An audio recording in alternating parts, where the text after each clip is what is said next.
ग्रामगीता लिहिणारे राष्ट्रसंत तुकडोजी महाराज यांचे संपूर्ण नाव काय होते?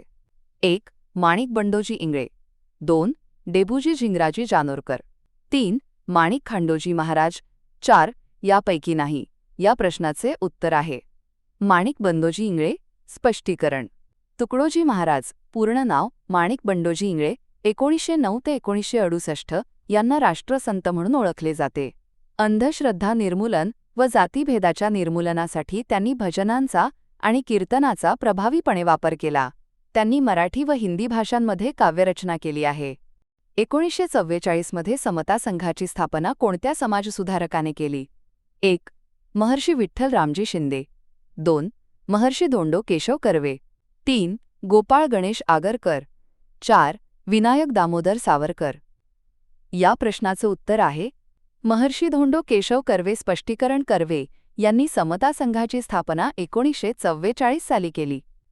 उद्देश माणसात असलेले मतभेद कमी करून समानतेची भावना निर्माण करणे. आणि आपल्या चॅनलला सबस्क्राईब करा.